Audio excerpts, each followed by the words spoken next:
Hey everybody, it's Peter, and this is the 2024 Ninja 650. That is the 2024 Ninja 500. Happens to be the KRT SE edition. And I've been planning this video for a while, but a lot of you have been asking for it, so I bumped it up in the schedule. And in this video, we're going to compare this 650 to the 500, because a lot of you want to know, now that the Ninja 400 has sort of moved up in displacement and gained a lot of technology, which one is better for you, the 650 or the 500? So that's what we're going to talk about in this video. And if you've never tuned in before, we're filming here right now at Jim Gilbert's Wheels and Deals, Jim Gilbert's Power Sports, the #1 volume Kawasaki dealer in the country. And the reason I'm doing this is because you guys are watching and they give me complete access to their entire vehicle lineup. So when you have questions, I come back and make more videos of it. So if that sounds like something you're interested in, make sure you hit the subscribe button and let me know in the comments what you like about these bikes. Tell me the kinds of things, if you've bought one or that kind of thing, and we'll sort of fill the video database of information for these bikes so that we can help people figure out which one's best for them. So just to be clear, I've already reviewed this bike here. I spent more time looking at the exact same model with a different paint scheme. So this is the Ninja 500. It's the SE. Now this one happens to be the KRT, Kawasaki Racing Team color scheme, but it has the exact same features as the other SE model. There is a model below this, which is just the Ninja 500, not the SE.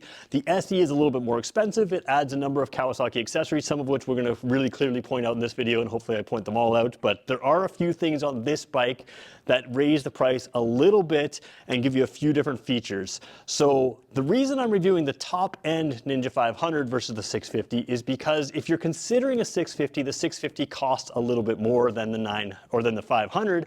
And I figure if you can afford the 650, you're willing to consider the more expensive of the Ninja 500. And the other thing is, this 500 in this SE model does have a few features, a number of features actually, that the 650 doesn't have, and that may also sway your decisions. So this is the top of the line 500. This is the regular, the only available in Canada 650 Ninja right now, although there is the same paint scheme, or a very similar paint scheme, the KRT paint scheme, for the same price. So for a feature point, the 650 is the same as this paint scheme on that bike. And from a feature point, this is the top level version, which you can get in this paint scheme or another paint scheme. Kind of a confusing way to talk about it, but just so you know, top of the model, regular model, but that's the comparison we're doing today. Let's take a closer look. All right, if you've seen my videos before, you know I always like to start at the front wheel. So again, if you've seen the reviews of these before, I'm not going to cover the exact same information. We're going to talk about what's different between these two. So first of all, updated from the Ninja 400, this used to have a pedal style disc. It only has the round disc now. That's also different than the 650. You'll see that in a second. Both these bikes have right side up forks, similar braking systems with ABS. This one does have a narrower front wheel than the 650. Now that narrow front wheel is a 110 instead of a 120.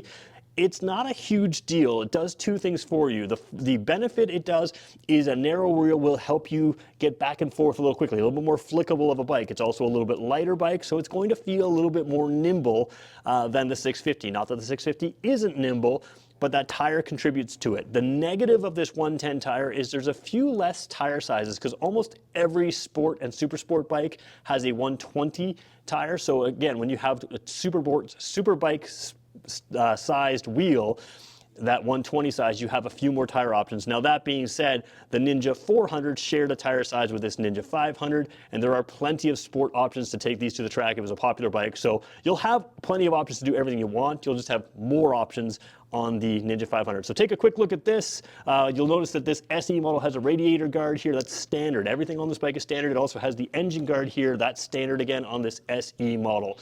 Different style headlights between the two bikes, but they function the same. This one also has a little bit taller windshield than the standard Ninja 500. Let's take a look at the 650 now. So the Ninja 650, again, different paint scheme here. You'll see the pedal style rotors here. Now Kawasaki's starting to move away from these pedal style rotors. They had them on a whole bunch of bikes for a long time. The biggest difference you're going to see, other than the tires, which we'll just talk about again in 1 second, is it doesn't just have one side disc brake, it has double disc brakes. So you double your braking essentially on this bike. Again, this bike's capable of a little bit more speed if you're going to a racetrack or something like that a lot. This obviously has more braking power because it has the dual brakes. So that is something worth considering. you know, both bikes are ABS, that kind of thing. We mentioned these forks are right side up. They're non-adjustable. There is in the 650 lineup adjustable suspension on the Versus 650 only, and that would be an upside down suspension. So if you wanted this engine and you wanted adjustable suspension, Versus 650 is an option for you. And then the other thing, we mentioned the tire size difference. There's also, this steps up one step in the Dunlop lineup. This is the Road Sport 2 tires, so this is a slightly grippier tire than the Ninja 500. So that's a couple things worth considering right there. So let's talk about the engines of both these bikes. Now, Kawasaki doesn't release power numbers on their bikes, so I'm going to leave that to you to Google, because there's a little bit of variance on how people test, and you know, whether it's wheel horsepower, crank horsepower, all kinds of things. So this one does have less power, the 500 does. It also has less weight than the 650. As far as speed goes, a lot of people forget that a lot of your acceleration is not necessarily purely horsepower based, but it's also gearing based, and they're going to accelerate similarly. The Ninja 500 is going to be a little slower, but the feel is going to be different. The 650 does have a broader and larger torque band, and that is going to give you a little bit more legs to the engine in certain gears. Now, that doesn't mean that the Ninja 500 won't be powerful, and the 500 is not truly a 500, so it's actually a 451. This is about a 649 or 648 cc. So again, that 650 is basically a true 650. The 500 is really a lot closer to a 450. So while they did increase the size of the displacement of the engine, it is not truly a 500. So the gap has closed less than you might think it has, but Kawasaki does advertise more power everywhere in the power band, and a little different torque curve, a little different power curve than they had in the past. So the 650 is still going to be a more powerful bike. Even power to weight ratio, it's going to outclass this one, but the gearing is going to keep this one very competitive, especially in that 0 to 60 range. That acceleration for street riding is going to be very good on the 500.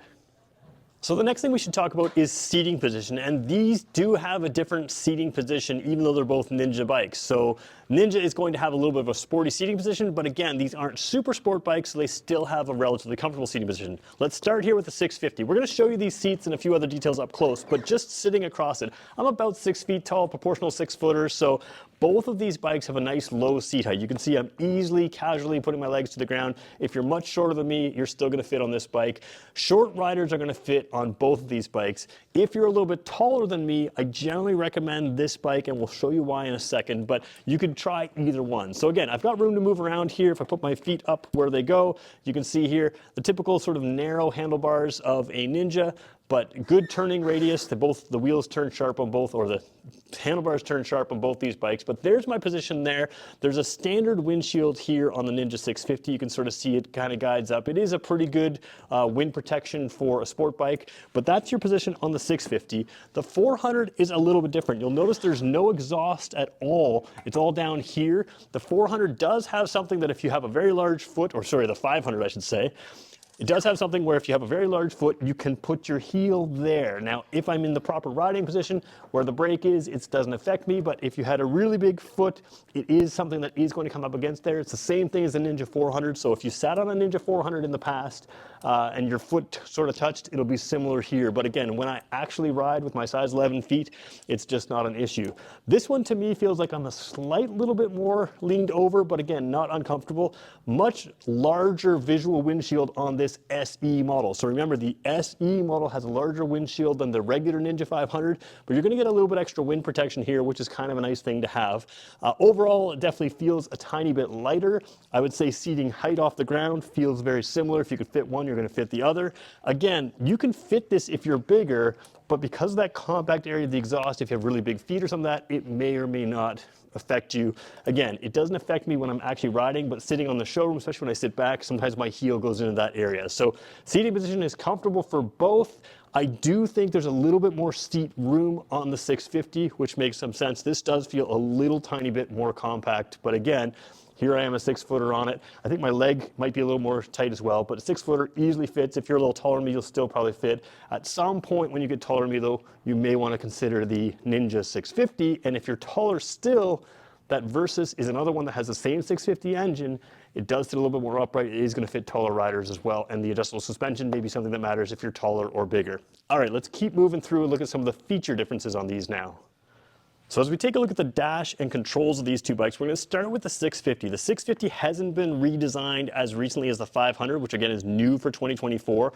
So you're going to see a few things that are just starting to date themselves in the Kawasaki lineup, but I think they're still fully up to date. So we're going to show you this bike first. One feature that I want to mention here is this bike does have traction control. The 500 does not. They do share a dash, but we're going to zoom in here to the dash, and there is a difference in some of the dashes. When we get to the 500, we'll talk about some of those. But looking at the 650 here, if I could just kind of get it in focus. First of all, you can see that this dash is very clear. I almost usually intentionally put a little bit of a half a glare in there, so you can see that you can still see this quite well.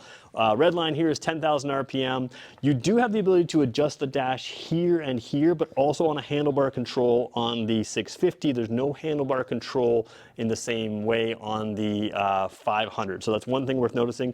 And the other thing is your traction control. It's 0, level 1, or level 2. Level 2 is the most intervention. I would use that in a rainy situation, or you could use it anytime. Level 1 is what I tend to ride around on my bike, and then 0, if you want the traction control off, you have that option as well. Down here you've got gear indicator. All this is going to be the same on both bikes. So let's just look at the odometer here for a quick second. We've got trip A, trip B, and then odometer right there. And just below that, it's currently showing the range. So that's going to show you an estimated range based on how you have been driving when you ride the bike. And then we can cycle through options there as well. So range, average speed, total time, battery voltage, and then we've got kilometers per liter, which is your instant fuel efficiency. So you can do liters per 100 kilometers, miles per gallon UK, miles per gallon US. Lots of options there, but that's your instant fuel efficiency, your average fuel efficiency with the same measurements there, and then we're back at that range number. Clock on the side, you can see that it's currently black background with white lettering. That can be inverted as well, so you could have white background with black lettering. I kind of like this. It might film better with the white, but that's your dash. Now zooming back out again, you can see here on the far left side, we do have a circle. A lot of times on video, people assume that's a 12-volt port. That is not. That is a sort of set in spot for a 12-volt port or a USB port or something like that, but it does not come standard with that. So what you have here is just the dash, and that's kind of it. Now let's take a look at the controls before we move to the 500. So over here on the left side controls, first of all, there's the clutch lever there. Clutch lever is a slipper and assist clutch. So again, what that allows you to do is just dump that clutch at high RPM. If you do that, it'll allow the clutch to slip, which will help prevent the wheel from slipping. So it's a nice safety feature. A side benefit is it does make for a little bit lighter clutch. Now, when I say lighter clutch, if you're only comparing the Ninja 500 and the Ninja 650, the Ninja 500 has the same system, same slipper and assist type clutch, but it is significantly lighter pull on the Ninja 500. So this one does have that, but it is just a different, different bike, so it has a different feel. One thing you do get here is this little wheel here that allows you to have that adjustable clutch lever. It has an adjustable clutch lever and brake lever, so it's adjustable for reach. Now that does two things for you. If you have small hands or large hands, you can custom fit it wherever you want it. But the other thing it does is, depending on where you have it set, it feels like that grab point is in a slight different point of the clutch, or the brake point, the same thing. It'll feel like the brake grab point is in a different spot, so you can really customize the feel of that. The Ninja 500 does not have the adjustable lever, so that's worth pointing out. What you do have here is very similar on both bikes. You have a trigger over here to flash your high beams. There's lock your high beams on, low beams, signal light, horn light. You do have hazard warning lights here, which is nice to have. And then this adjusts both your traction control and some of those dash settings that I was playing with on the dash there. Other side is just a kill switch and a start switch, so we're going to skip that as we move over to the Ninja 500 now. So taking a look at the Ninja 500, before we turn the key, we're not actually going to turn the key. This is a key fob, and this shows the seriousness that Kawasaki puts on their small Ninja lineup, their Ninja 400, which is now the Ninja 500. They've introduced this feature here on the Ninja, not on the 650, not on the 900s or something like that, like the Z900s, 950s, that kind of thing. They've introduced it here on the 500. So this is a keyless entry fob. Now it still has a key there if you want to pop out the seat, which we'll talk about in a second when we go back to the seating on these bikes, but there is that key fob. So I'm just going to keep that in my pocket here, and we're going to turn the key. So we're going to press this down, the little orange light comes on, and then we're going to turn it to the on button there. Now it still has a start switch, just like a regular motorcycle, so this functions like a key, but it is kind of nice with your motorcycle gear, with your gloves on, that kind of thing, to just have a key fob in your pocket and make it work. So that's a nice piece to have. Now, before we go too far, this bike does actually have a port here. It is a USB-C port, and it is standard. That's only on the SE model. So again, SE model, that's standard. and this larger windshield is standard as well, but you're going to see a lot of similarities in the dash here. Let's just try to zoom in there for a second if we can do that nice and cleanly. Hopefully we can. There we go. Again, a little bit more glare here. Both of these bikes do connect up to a Rideology app. You can see this one's flashing the Bluetooth symbol there, so that's just sort of the new software essentially. This one has a 10,500 RPM redline, so a slightly different redline. Again, different engine.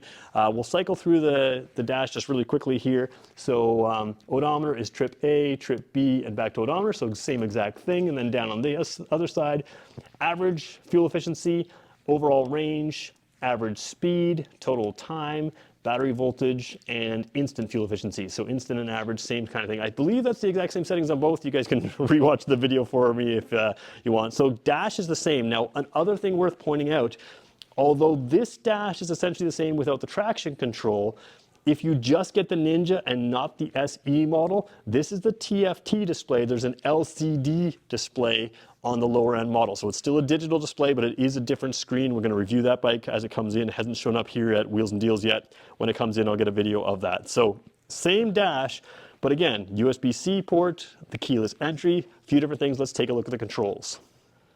So over here on the left side, you have the same basic functions. There's a flash to pass trigger right there. You can kind of see it on my finger there. Lock the high beams on, high beam signal lights, horn light, and then you do have hazard lights here as well. So it's a different setup. The other hazard lights were down here, and the other one had the screen control up here. So the mode control and the traction control buttons, they had that up in this section. This one, you have to control the screen by touching the screen rather than touching controls here. So a little different setup, but basically the same functionality other than the ability to control that screen. The other thing you'll notice is there's no adjustment here on the clutch lever, but again, that clutch lever is really light. That's just a single finger pull. So a little bit lighter clutch feel here on this particular bike. Again, that's still that slipper and assist clutch. Now let's take a look at the seats on these bikes, just seats themselves, because there's some practicality things going on here that sometimes get overlooked.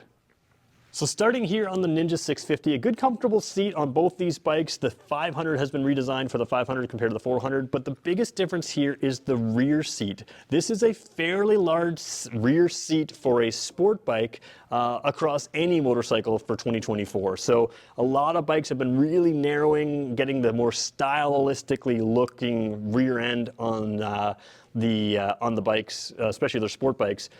This one still has a very usable rear seat. It goes right to the back edge, so you've got some room there, and it's fairly wide as well. Those are things that don't show up well on camera, but it is worth noting if you plan to take a second person. On the 400, you can take a second person.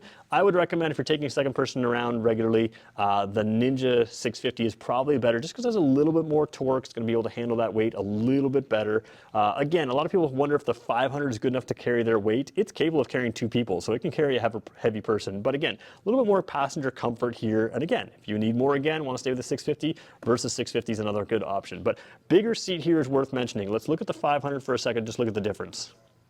So taking a similar look here, the SE model does have standard tank protection, and again, it has the side tank protection there as well. This is all standard stuff on the SE model. You won't get this on the regular Ninja 500. You do have a redesigned seat that is a little bit more comfortable. I do find it quite comfortable. I didn't find the 400 to be uncomfortable, but the 500 is an improvement. So again, similar shape there, but where you have the difference is right here. Now you may notice this is not actually a seat. You still have some rubbery kind of padding there, but this is plastic just like the body color, and this is sold with the SE as well. You can pop this out and put a seat on, so it's an accessory that comes standard with the SE model.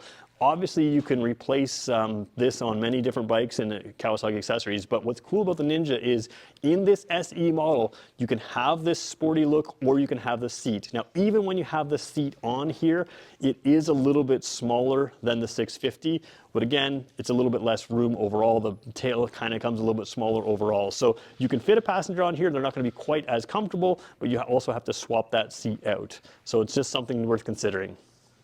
Since we're talking the rear seats here, we should talk about passenger or actually luggage capability. There is a little hook here on both sides of the 500, and there's a little hook down here on the foot peg there. So this hook in particular is nice for a little extra bungee net if you wanted to stick a bungee net and put the rear seat on here so you're not scratching that paint. But you do have that option on the 500. It's not the same on the 650, although to be fair, you can usually get a tail bag that will fit these types of seats in both both bikes there. So you do have a little bit of a practicality difference there, but not a whole lot. So let's talk about which one of these bikes is best for you. Now, first of all, I used to own the Versys 650, so I've driven around in this engine. I have plenty of friends who've driven the Ninja 400, but I have not lived with the Ninja 500. Again, the Ninja 500 is a bigger engine, but not a full 500. So how do you choose between these two bikes? Well, first of all, just go down to the basics. The Ninja 400 has this lightweight and flickable feel that you cannot replicate in a bigger bike. That's why so many experienced riders like to ride the Ninja 400. You can go to bigger engines, which are heavier bikes, and they just lose some of the playfulness of this bike. So it still retains that playful character because so much of this is sort of still based on that 400. Now, they've added technology in this SE model. I've heard people say they love this idea of a keyless entry. I've heard people say they don't love that idea. Again, this keyless entry is standard on the SE, but the rest of the pieces like the engine guards, the rear tail piece here, the tank protection, all that stuff is just Kawasaki accessories. You can add them yourselves to that model if you want. One of the things I really like about this SE model is this a little bit larger windscreen. This is almost a sport touring bike in the SE model, so it's comfortable enough and flickable enough you could take it to the track, but you can drive it on the road. And again, that 450 engine, a lot of us forget that that's not really that small of an engine, and it's got a lot of power. It's basically class-leading power. So this is a great everyday bike. It's no longer just a beginner bike that the original Ninja 250 was, that the 300 really was. Once it went to 400 and now to 451, this is a usable bike that can compete. And if you like the technology on this one, I think it's well worth looking at. And it will save you some money over 650. When you talk about miles per mile, this bike doesn't give anything up to this bike. So why go for this bike when you lose some of that technology? Well, you do lose some technology, but you also gain some. Having traction control is nice. Again, more of a torquey motor, more of a wide, broad power band. You do notice the extra power in this bike, even though it has some extra weight. This is still a very fun bike to ride, a lot of miles per mile. It still has a lot of that flickability of the 400, but it moves you up a class in power without going crazy in insurance, and it does give you good comfort, especially extra passenger comfort. There's a reason that Kawasaki uses this 650 engine in absolutely every style of bike that they make. It's because it's been very reliable. So is the 400, or now the 500, which again, 400, 500, very similar. So I don't expect any reliability difference between the two. We can talk about those differences in another video. But you move to the 650 to have a little bit more space. Again, having that exhaust down low, you've got a little more foot space, a little bit more rear passenger space. And again, it just looks a little bit larger and feels that way. Both these bikes are very good. One of the things I do like is the adjustable levers. For me, that makes a little bit of a difference. Which one would I buy? I don't know. I think if you're wanting to save a little bit of money and have a really up-to-date bike, the new 500 is really competitive. But again, having owned this bike, having owned this engine, I always call that 650 engine sort of that perfect street bike. It's not the kind of perfect street bike engine. It's not the kind of engine you need to move on from for those who want fast bikes and that kind of thing. So again, whether you're buying this bike or this bike, both of them are going to appeal to people who really like motorcycling. If you are a speed junkie, you're going to want to move on from either one. If you are a beginner, you can start on either one. For most people who are very large, I've had some people write to me who are very large, much taller, much larger than me. I tend to steer them towards this bike, but it's something that you should sit on both bikes because, again, this bike can take me plus a passenger. It can handle the weight. They both have some preload adjustment on the rear shock, so you can adjust that weight up. It'll depend on what you prefer. They are both great options, and the gap has certainly closed now that they've brought the 400 to that 450 and upped the technology quotient. So which one's best for you? Have a seat on them both in the dealership, because sometimes just seeing one, sitting on one between, when you see them both together, that'll help you decide for yourself. If you have questions about either of these bikes, again, I've done a full review of this bike and a full review of this bike, and we're going to do more in the future. Again, we haven't reviewed the base Ninja 500 for 2024. We'll be doing that as soon as it comes in. So make sure you hit subscribe. We'll have that on this channel soon. Thanks everybody for watching.